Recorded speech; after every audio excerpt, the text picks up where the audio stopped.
First of all, there is mention on all sides of escalation.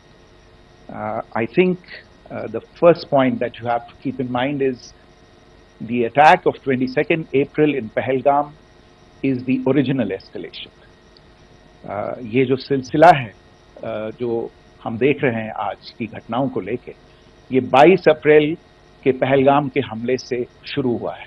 Escalation वहां पे हुआ है और उस एस्केलेशन का जवाब भारतीय सेना ने, भारतीय फौज ने कल अपने एक्शन से दिया है. बट व्हाट इज इंटरेस्टिंग, दिलचस्प बात यह है कि संयुक्त राष्ट्र की सुरक्षा समिति में जब पहलगाम के हमले को लेके एक प्रेस वक्तव्य जारी करने की बात चल रही थी, तो आप सोचिए किस देश ने टीआरएफ का, द रेजिस्टेंस फ्रंट का उसमें मेंशन किया जाना, उसको अपोज किया. पाकिस्तान ने. This was after the fact that the TRF claimed responsibility for this attack not once but twice within a few hours after the incident on the 22nd of April and then again on the morning of 23rd April. And it is perhaps only after the full gravity of the incident was realized by its masters and handlers across the border that it was managed to back off from this claim.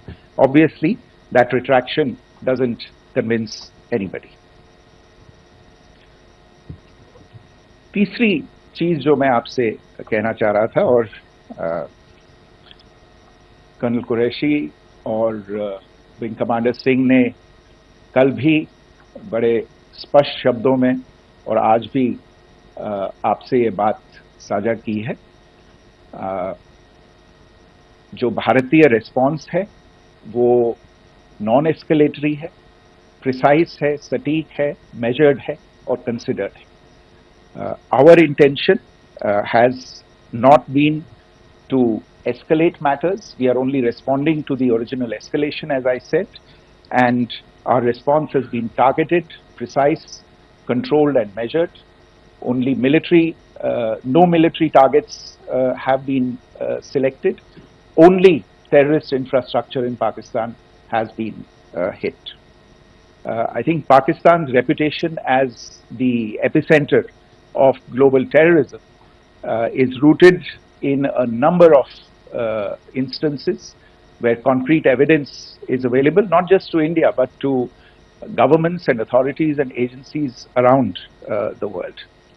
There are several terrorist attacks around the world where Pakistani fingerprints have been found. I don't need to belabor the point with regard to this audience about where Osama bin Laden was found and who called him a martyr. आपने देखा होगा हाल ही में, पिछले ही कुछ दिनों में पाकिस्तान के रक्षा मंत्री और उनके पूर्व विदेश मंत्री दोनों ने इस बात को माना है कि पाकिस्तान का ऐसे ग्रुप्स के साथ जो रिश्ता है वो क्या रहा है. Both the defense minister and the former foreign minister of Pakistan, I think they've done a more eloquent job of this than I could ever do in terms of describing their country's implication in international terrorism and their involvement in housing these kinds of groups. The claim that only civilians were killed in the strikes on the 7th of May. We have made the point very clearly that all attacks on the morning of 7th May were against carefully selected terrorist infrastructure, terrorist targets. It is not clear to us, in fact, seeing some of the coverage of the after effects of these strikes, including the funerals for the terrorists that were held yesterday. I think a lot of you have seen the reports and the coverage on media. If only civilians, if any civilians were killed in these attacks, I wonder what message this picture actually sends to all of you. This is a question that is worth asking. It's also odd that the funerals of civilians are carried out with the coffins being draped in Pakistani flags and state honors being accorded. As far as we are concerned, the individuals eliminated at these facilities were terrorists. Giving terrorist state funerals may be a practice in Pakistan. Doesn't seem to make much sense to us. Pakistan has also claimed that India deliberately attacked religious sites. This is completely false again. I have made it clear that the targets were terrorist infrastructure, terrorist facilities, and locations connected clearly with incidents of cross-border terrorism into India. Finally, I want to address some issues that have been raised related to the Indus Waters Treaty. India has, for 6+ decades now, honored the treaty, even during periods when Pakistan imposed multiple wars on us, and even when relations were adversarial. Pakistan is the one that has been acting in violation of the treaty, deliberately creating legal roadblocks in India exercising its legitimate rights on the western rivers. Any projects that India sought to build on the eastern rivers, and even on the western rivers, which we are allowed to by the treaty, were always challenged by Pakistan, thereby hampering our rights to utilize our legitimate waters under the treaty.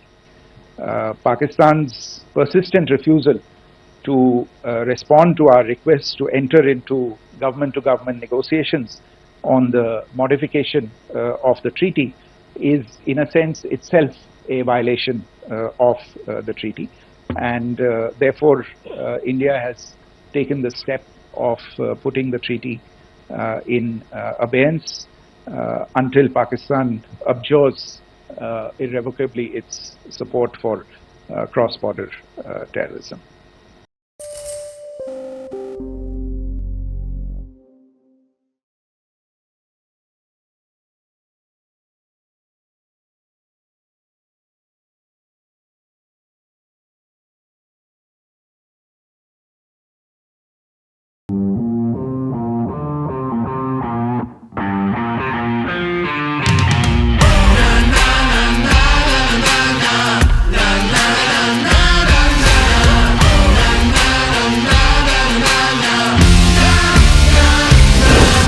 Make informed decisions with comprehensive analysis on the go.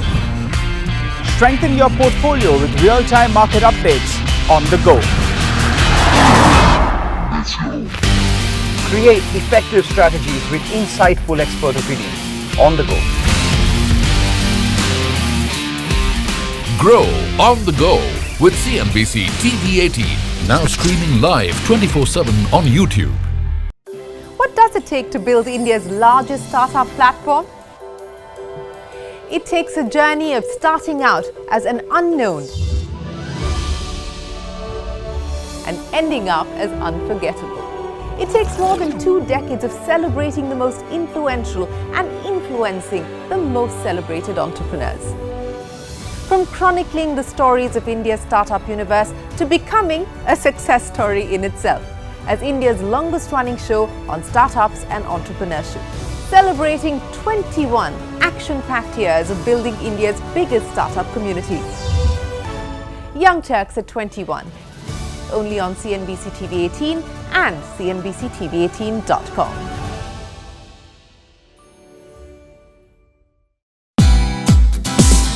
Hey, thank you for watching this on CNBC TV 18. Hope you liked it. For more such interesting news and updates, follow CNBC TV18 on all the social media platforms.